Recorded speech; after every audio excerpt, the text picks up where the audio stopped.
Welcome back to the ABC of EDC with me, Rick Flat, your host through everything, everyday carry. We're going to bring to a close a little series we've been doing on high street heroes. Kind of watches you can grab. Here's a scenario. You're out and about shopping, you're doing whatever, you're out in the physical, actual world, you're not online. Suddenly your sister, your mother, your brother, your someone else in your family phones you and says, it's Uncle John's birthday today. You totally forgot. You got to be there in 20 minutes. Go and buy him something. He likes watches. Go and get him a watch. What sort of watch would you be able to get on the English high street? This isn't Amazon shopping. This isn't like being able to do any research. You've got like up to like £100, you want to go and just buy a watch. What are the kind of things you could get? We've looked at a whole bunch of watches from the kind of watch brands you would find, and we draw it to a close with this week with a fantastic brand that you cannot overlook for that kind of classic high street, traditional, been around donkey's years, just keeps doing good stuff. Let's check out Timex. And then while we're here, we're checking out Timex. Let's check out two Timexes, you know what I'm saying? And what's better than two Timexes? 3 times Timexes. That's what. And there's only one thing better than 3 times Timexes. It's a 4 times. I got 4 Timexes. We're going to look at these. I've got kind of one from each kind of segment of watches. Let's look at these. Let's talk about the value proposition that a Timex watch is. And yeah, we'll flip around and do it. I'll unbox these pretty quick, pretty sharp. I won't sort of film that bit. We'll just kind of get there. So let's just do that. Here we are. So let's just rattle through basic dimensions. Let's start with the dive watch here. Now, Timex aren't necessarily known for ruling in this particular category, the dive watch. I would say they're more field watch, sort of semi-dressy watch, although these are all lower end Timexes. Timex is actually doing some really interesting stuff now, a lot of reissues that are good, and they're doing some very good sort of cheaper offerings of GMTs, and one of which we've got here, and some other ones. We'll get into that later on. Maybe we'll do another whole Timex themed video, but let's get into basic dimensions on this bad boy. So let's get the basic. Yeah, 44, so it's a 44 mil, so she a big girl. Thickness off of the Cyclops there is a 10, oh, sorry, moved it there. It was 10.9 there. The lug to lug, this is often going to show you how wearable a watch is. We want that sweet spot between 45 and 47 is always like wearable for your smaller wrist. This bad boy don't give a damn about those 40s. It's a 50. It's a 50, son. Oh my gosh. Let's measure the crown. The crown is, oh, get it on there. Come on. Gotta get better at this measuring like this. It's a signed crown, which is quite impressive. 6.7 crown, so a nice chunky crown to get hold of. That's the dimensions of that one. Let's move on to the dressier watch of all the ones we've kind of got here. I like this, although my wife did say, and I think she's right, it's kind of like the white. It's a bit like a sheet of paper white. It's not sort of deep white, but I guess that's understandable for the price. Let's do basic dimensions of this one. So basically going from 11 to 4 here, let's get a good measure on this case. It's a 40, or just over a 40, which is interesting. It feels way bigger. I think because there's no bezel, it kind of makes it feel a lot wider than it is. It's basically 11, pretty much 11 thick. Let's do the lug to lug on this one. Every one of these, they're all quartz, so they all have a solid case back. Oh, there you go, the golden zone there. You see what I'm saying, man? That 46 life, I'm all about it. And we're going to have a very small crown here. We are 4.3 on the crown there. Let's move on to what I think is probably my favourite of the 3 watches that I got in here from Timex to look at. This kind of juicy little GMT situation here, kind of Batman-ish, kind of blue bezel, a blue GMT hand. I kind of like this thing. Let's do dimensions of this one. Let's try and get a good go of this one. Oh my gosh, it's saying 39.4, but really, in reality, it's probably a 40. It's probably just how it is. I'm just slightly bad at measuring things. 12.7 thick, so a little bit thicker. I guess that's maybe because of the movement that will probably need to be inside just to have that GMT function. Let's do the lug to lug. Lug to lug on this sucker is 46, again in that like kind of sweet spot. 2 crowns on this, again, one is signed, that's 6.2, and the pusher above it is a little bit smaller, it's 4.8. I didn't do the lug width on there. Lug, I think here is going to be 20. and I think this will be 20 mil too. Let's just sort that out once and for all. Yep, pretty much 20. Let's do the final. This last one, when I selected these watches, I took a punt on this because a couple of times I've wanted a black on black watch situation, and every time I do, I think if I get it in, I just go, I just can't read it. And this one is no different, but it has got a little trick up its sleeve that kind of works and kind of doesn't. We'll get into that in a minute. Let's do basic dimensions on this sucker. Again, we're in that sweet spot, got that 40 life. Lugs are going to be 20. Yep, lugs are 20. Let's do the lug 2 lug. Lug 2 lug on this one, which is more your sort of field offering. 48, so a little bit bigger, but still just about in that sweet spot. The crown on here is 6.8. So yeah, a fairly good size. So that's basic dimensions, the big boy, and then a selection of pretty much 40 mils, 20 lugs, and pretty much the same sort of thickness, the GMT being a little bit thicker. What are my first impressions of these watches? My first impression is, bang for buck, these are pretty legit. These are very good value. Let's just talk about value. £77, £93, £118, £59.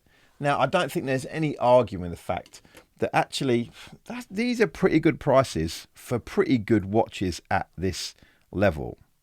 Now, a couple of things we know we haven't got. We haven't got any ceramic on either of the bezels. That's out. We haven't got any sapphire glass. That's out. We haven't got any auto movements. As I said before, these are all varying degrees of quartz. I can't even really turn that one over, but all basically got similar Timex with the little map of the world on the back there, telling you they've been established for X amount of years. But in that time, they have moved around quite a lot as far as what they're producing and who's funding them and all that sort of stuff. Let's talk about actually in hand. Now, we dealt with some Casios last week. Now, Casios, again, are a brand. I'm wearing a Casio today, man. I'm wearing this little stunner. Yeah, I love that watch, man. But just like Casio, Timex have been doing these sort of like good, stable, well-built, well-produced, multi, million-selling watches. Just keep banging them out. People just keep buying Timexes year on, year out, man, because they're just reliable. Let's talk about this dive watch. A couple of things about this dive watch that I like. I actually really like this green color. Really do. It's part of when I saw it. There was a black one. I think a slightly different, maybe a yellow one. But I saw this kind of blue, and I was like, yeah, man, I kind of like that bluey green. I like that color a lot. I actually like the surface of the bezel. It's got an extremely matte finish. They've not tried to get any sort of shine or any sort of jazz in there. They kept that really kind of nice washed out bezel, and I appreciate it, even though it's not ceramic and stuff. Let's talk about bezel action. Bezel action isn't the worst, but one thing I would say, it's darn hard to turn. There is not a lot of grip on the edge. It's partly because it slopes down so much, but yeah, not great. Little kind of shoulder crown guards there, not bad. Things I don't like about this dive watch. This shiny bracelet, man, you keep this. You keep this shiny bracelet. I don't mind the class so much, this part of it. This press class, you can keep that. But I don't actually mind this. I think it's actually, with a little bit of Timex brand there, I don't think that's the worst thing in the world that you can have for this sort of money, you know what I mean? But this center polish, I'm not sure about that. I know you can get a bit of a sponge and just kind of scrape that down, and it'll pretty much bring it all to brushed. I get that, but you shouldn't have to do that. The other thing that I found hilarious on this watch, and I don't know how well the camera's going to pick this up, but it's that Cyclops. Now, when you put a I don't like Cyclops generally as a rule. I'd have one on a Submariner because it's iconic, right? But generally as a rule, I don't like Cyclops. But if you're going to have them, they should, in my opinion, magnify. This thing, I swear it makes the numbers smaller. It's like, when you get a pair of binoculars, you turn them the wrong way around, everything looks far away. It's like they've done that. Like someone's put this Cyclops on upside down because the numbers are hella small. I can't see them, man. I can't see, there's no chance of me ever knowing what date it is. Generally though, it's all right. Let's slip this on. Let's just whip off the Casio here. I'm trying not to make this video too long, but obviously we've got 4 watches to get through here. I'm doing the best that I can. On wrist, And I've not adjusted this because, to be honest, I'm not going to keep this one, man. This is definitely not a keeper out of these four for me. But on wrist, I don't mind it. I don't hate it. It sits quite nicely.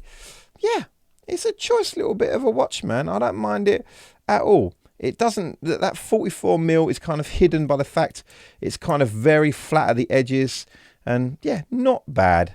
Not bad. But yeah, can't live with that Cyclops. Can't live with that shininess.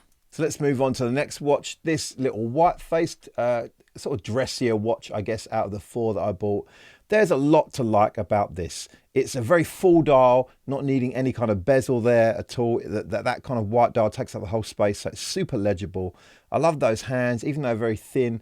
Like I say, you can see it clearly at a glance. And I love that second hand. It's super thin. Got that Waterbury emblem as a counterbalance on the end. Got a day date. Very, very simple. Roman numerals. Love this thing. Got quick release straps on a strap that's actually, actually quite nice for the price. You got a little sign buckle there, which is always kind of a nice thing to see, I think, on a watch. A little bit of care there. The lugs curve down quite heavily, making it very conform to your wrist really well. Let me just slip this on.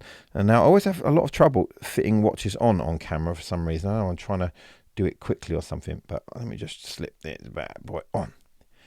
Looks great on wrist, I think, because it is so slim and so flat. It just kind of, it just slips really easily under your cuff. This would be a great watch for wearing for kind of smart cash. Love it, man. Very classic black strap, white face. Love it. What don't I like about this one? A couple of things, really. I think that white, and it's not going to come across well, I don't think, on camera. It's something you have to see in real life. Some whites on watches are really deep. They're almost like a porcelain or a ceramic or a china or something. There's some depth about them. Other whites look kind of cheap. This white in real life, it looks a bit like a bit of A4 copier paper that a kid has drawn like a clock on, rather than having any depth to it. But some people, they won't mind. Some people, white's white, they don't care, man. Do you know what I mean? But for me, not quite sure. And there's something that unnerves me about that crown that sits down so deep in the side of the case. I don't know what it is. It's just a movement thing, but it kind of annoys me. But, signed crown, I like it. There's a lot to like about this one. It really is. I think bang for the buck. It's a very nice little dress watch, I've got to admit. Let's move on to the third watch, which, again, I said it a little while ago. It's my favourite amongst all these watches. I've always been a sucker for a bit of blue on a watch, and I love that extra GMT hand. I've got some friends stateside, so I kind of set this like back to their time, but really, I just like having an extra hand, even if I'm not using it. It's just something about it. And if it's going to be blue, mate, I'm in. I'm just in. I like this watch. I like this watch a lot. Let's do bezel action on this one. Oh, now the bezel action on this one is very light and not very pleasurable. The clicks on this one are much nicer, but the bezel is so hard to get hold of. I think it's because this is probably 120 click, and this is like a 60 click bezel, man. So it's not quite as good. I wish they had the amount of clicks that they put on the diver on this one. That would please me no end. But it's still very usable. A little bit of play in it, it's to be expected for this money, I guess. But just the way this thing looks, I love it. That obviously you can change your day and date just by pulling out the crown as normal. If you want to change your GMT, you can press it and you can do small little intervals of change. Or if you hold it, then that GMT hand will just move around as much as you want it. When you do go to change your time, one of the nice things is the GMT goes straight to 12, just kind of gets out your way, and then you set your time and it returns back to where you had it before. What's this strap like? No quick release, but generally quite nice, quite airy. Again, you've got a signed buckle. This time the buckle is brushed, not polished. Most of the case is brushed, a few polished edges on it, but generally kind of a great looking watch. And this rubber strap, it is hard to get through this buckle. There's something about the edge of this strap here, the kind of little bits here, it makes it super hard to get it through the actual buckle. He's done it, look. It could just be me. I think I am just a little bit special when it comes to how to put watches on. I don't quite do it right. But anyway, on wrist, I love this. I wore this the other day. Just loved looking down at it. Love the blue. Very, very classy. Four-hander. Love it. Again, you've got that same second hand that's very thin. Again, with the Waterbury symbol as a counterbalance. Just love this thing. Just love it. I just think it's almost like a tropical dive strap here. The colorings of it, the build of it. It is a little bit thicker, but it doesn't feel thicker on the wrist. Yeah, love this one a lot. I think this is, for my money, out of all these, the best one that we've got. Fourth and final watch is a real conundrum for me. I'm kind of drawn at the moment to kind of black on black watches. I like the kind of military-esque kind of like gangster kind of look of them. But the trouble is, when you get them, you just can't tell the time. And for me, that's important. I'm getting a watch. I want to know what the time is. I got a Seiko in a while ago. I set it straight back because I was like, I just couldn't read it in any light. And this isn't really all that different, other than one little trick it has up its sleeve. And to do that, I'm going to have to turn off the studio lights a little bit. So 1 second, stay with me. Just get things a little bit dark in here. Okay, let me turn off that one more light. Okay, now the good thing about this, and the good thing about many Timexes, is they have this little thing called Indigo. You press that and boom, you are seeing things. It's dark. Where's my watch? I know what's going on. Oh, boom, that's the time. That's the time. That's the time. I love it. But the trouble is, yeah, if it's nighttime, I can suddenly see my watch just by pressing in the crown. This is fantastic. But during the day, this doesn't help you because it's daylight. And also the dial doesn't help you because it's so dark. It's just a pretty unreadable situation. Let me turn my lights back on so we can carry this on. Carry this on as we should. Yeah, it's just so illegible. It just doesn't work for me. Canvas strap with a little faux leather edges on it. I appreciate that.